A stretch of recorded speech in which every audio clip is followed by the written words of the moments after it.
Shalom. Title of this video is Let Us Deal Wisely with Them. Okay, so I was just thinking about something that I read in the book of Exodus, and it kind of brings me into this time now. And I'll share a little bit of information with you regarding me, and I hope this doesn't sound crazy or anything, but okay, so let me start off by reading the scripture. I'm in the book of Exodus, the first chapter, the 7th verse. So Exodus 1:7. And the children of Israel were fruitful and increased abundantly and multiplied and waxed exceeding mighty, and the land was filled with them. Now there arose up a new king over Egypt, which knew not Joseph, meaning that he didn't know what Joseph had done for the kingdom of Egypt when he was able to interpret the vision that the Pharaoh had received regarding the great famine and how it made, how it basically um, caused Egypt to become very rich because of this, because they were able to stock up food and other nations came to them for food and food became valuable, sort of how it's about to be right now. So you read that at the end of the book of Genesis where it talks about that. Okay, so then we go into 9. And he said unto his people, this is the new king, behold, the people of the children of Israel are more and mightier than we. Come on, let us deal wisely with them, lest they multiply, and it come to pass that when there fall about any war, they join also unto our enemies and fight against us, and so get them out of the land. Therefore they did set over them taskmasters to afflict them with their burdens, and they built for Pharaoh treasure cities, Pithom and Ramses.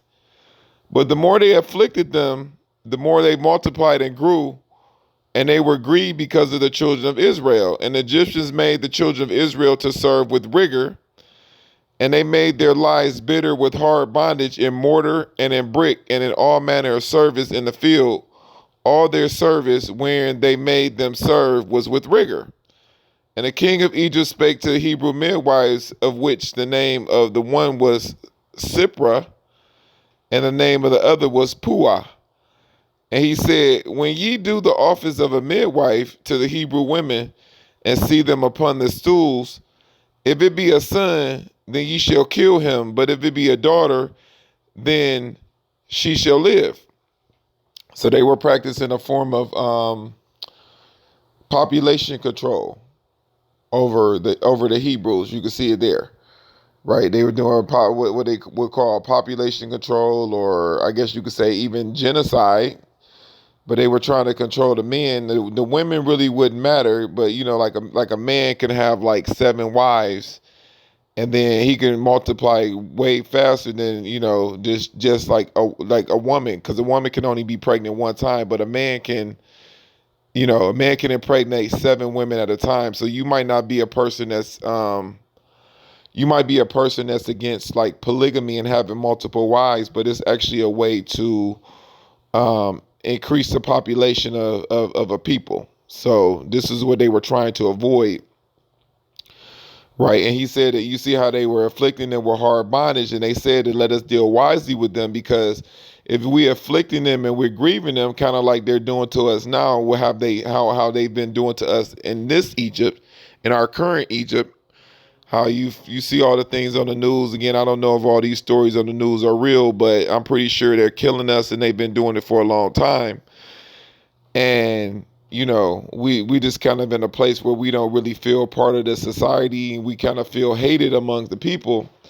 So they kind of feel like the same way now, that if something broke out into this land, then we would kind of be, I think, what would be considered a domestic terrorist. And they will probably put us in some type of camps like they did to the Japanese during World War II. That's what I believe. So they talking about all these FEMA camps. Well, that might be something that might be some place where we end up, right? If something were to break out in this land, and there's a lot of things going on right now, they keep everything kind of secret. But you kind of see the different things on the land, on the news, and you like start saying that maybe there's under, this country is under attack already, and they're not telling you, right? They're not going to tell you. I mean, I guess if it becomes very obvious, but like you see all these strange explosions on chemical plants, on oil refineries, train derailments. The forest fires have been going on for a long time. I don't really know what those are caused from, but they could be some type of attack as well.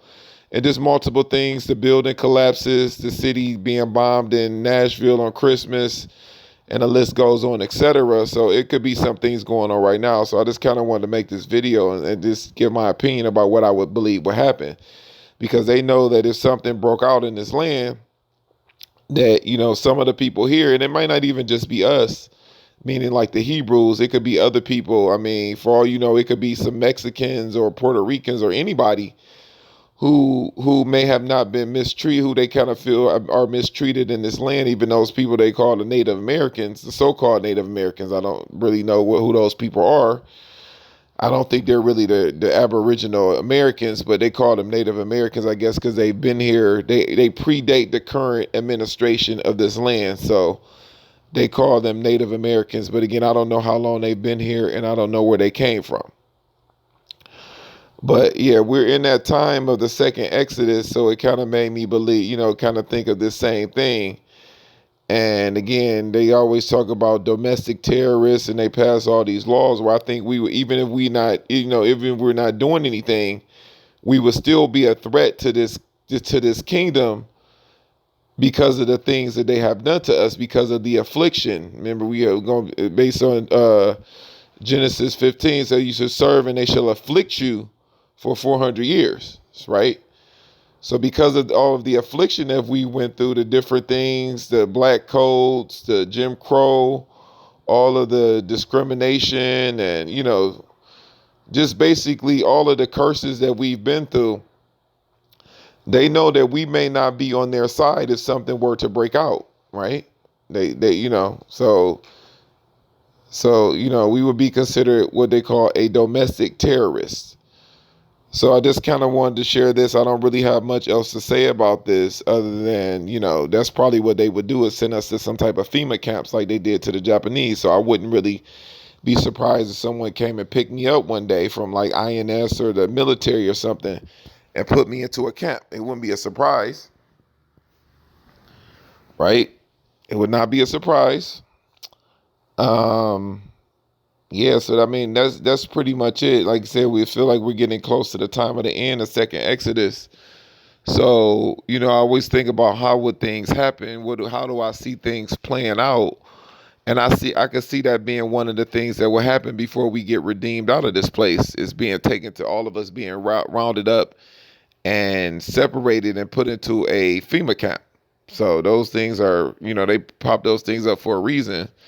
And I believe that could be one of the things that will happen. So if you have any comments on this, I would love to hear it.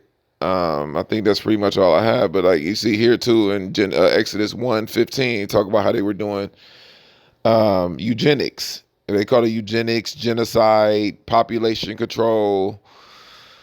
Kind of like how they do now. That's why you're starting to see, like, you see the population, like you see a lot of people who are like LGTB or homosexual, whatever you call it. This is also a form of population control. Maybe not on purpose, but this is what it's gonna bring. It's gonna bring it's going to cause the population numbers to go down. And they said that, right now the population is down. The numbers are down for this country. So you see that they think that they're doing something and liberating people and giving everybody equal rights, but it's gonna be something that also destroys a place. So that's pretty much all I have for this subject. Shalom.